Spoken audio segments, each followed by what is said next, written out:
Hey everybody, welcome to JK Next Garage. Today we're doing the door hinges, finally rebuilding those, so stay tuned for that.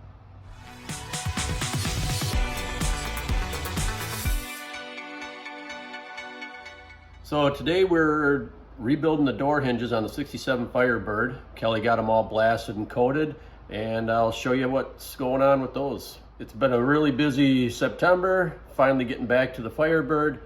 Found some time to do the door hinges, rebuild them. So that's what we're going to be doing today.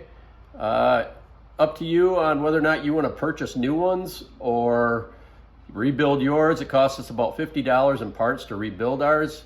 Otherwise, out of some of the catalogs, I was noticing that for a 67 Firebird, they're different than the 68 and 69s.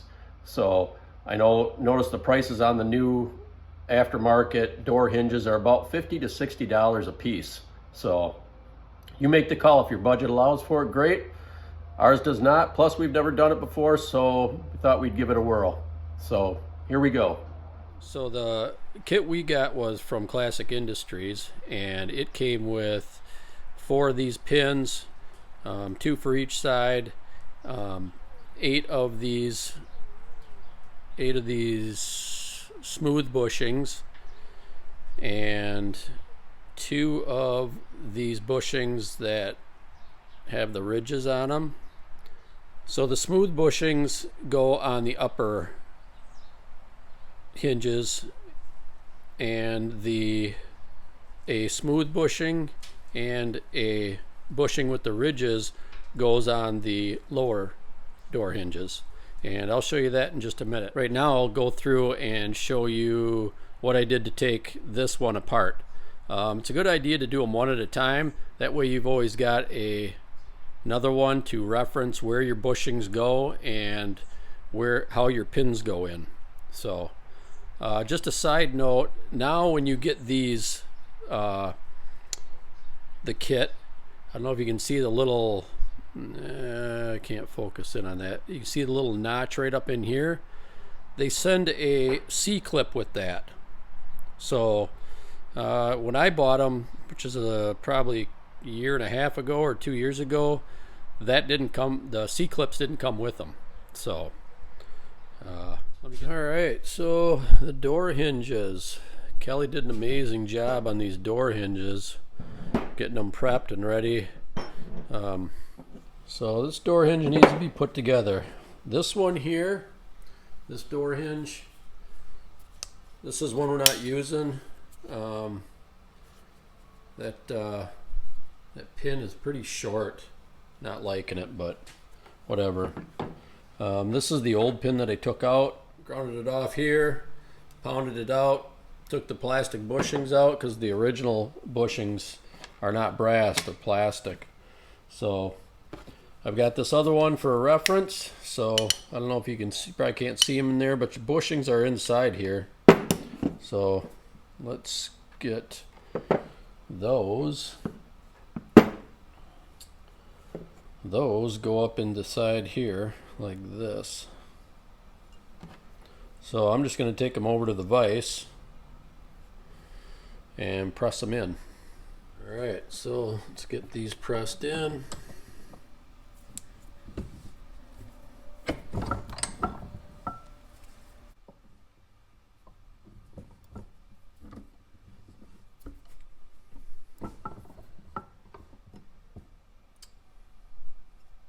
Perfect.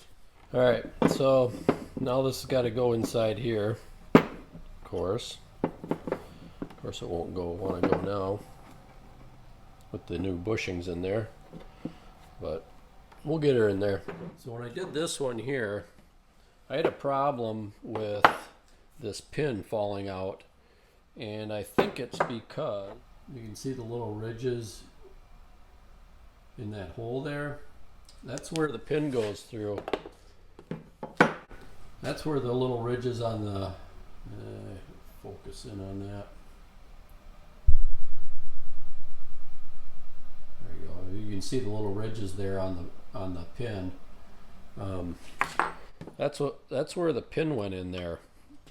And I had a problem with this one where those little ridges were. I put that new pin in, it's got the little ridges right there too, and it just kept wanting to slide out. So this side's got the little ridges from the original one, so I am going to put the pin in this side, and I need to grab my hammer to push that pin down in there, and we'll get that hammered down.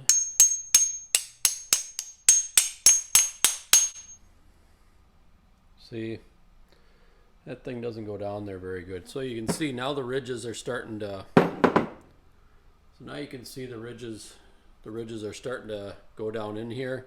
So you get this pin driven down through there. I've got a little piece of tube steel that goes all the way down to the bottom of the vise there. And I'm just going to set this up here like that. Get it over that hole and pound that down. I'm going to put a piece of rag over that just so I don't gnarl that up too much.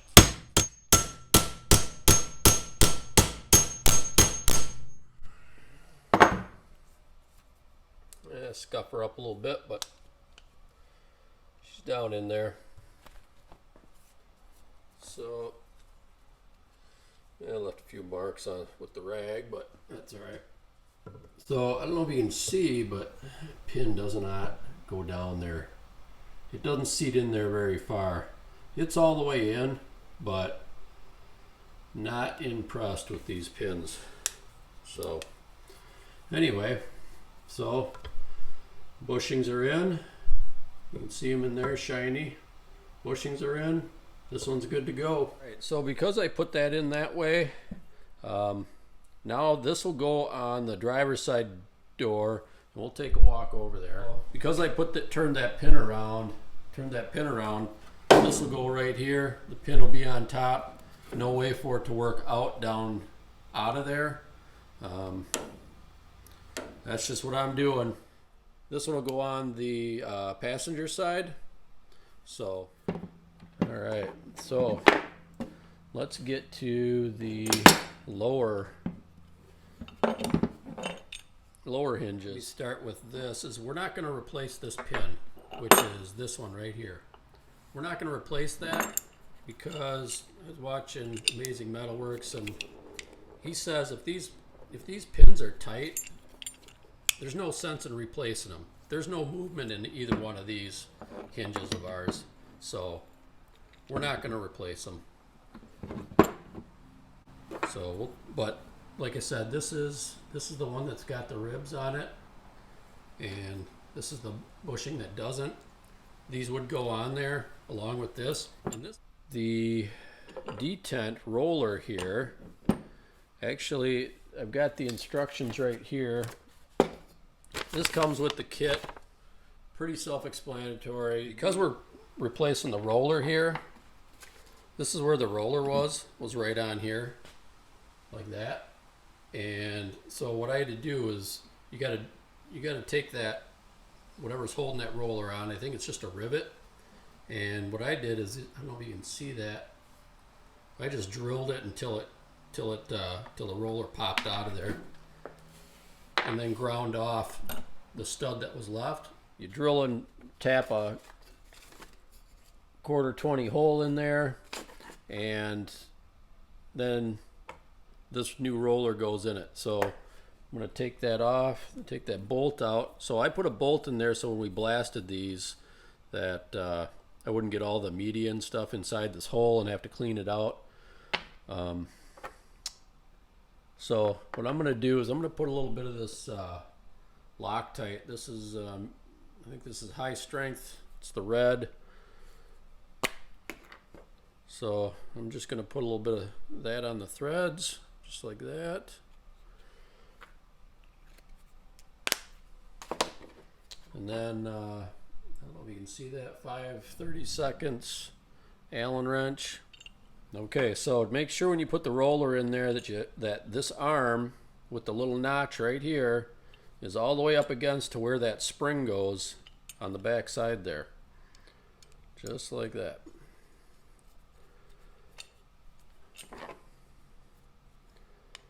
And just tighten it down.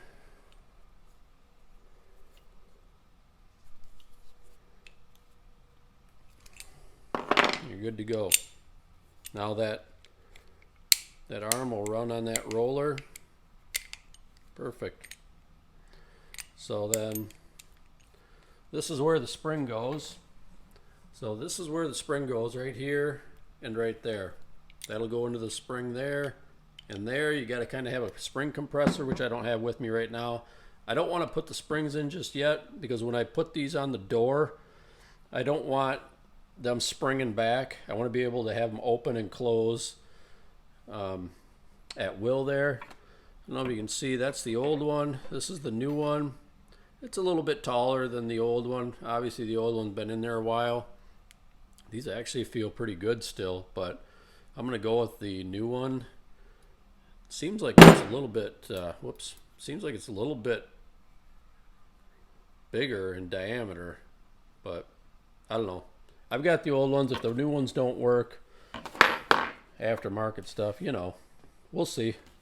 So now we're going to put these on the door. All right, well, that does it for the door hinges. Next is going to be mounting the hinges on the door and then getting the door put on the car here so we can get our gaps right now that I've got it all leveled up and everything. And that'll be coming up. Thanks for watching, and we'll see you on the next one.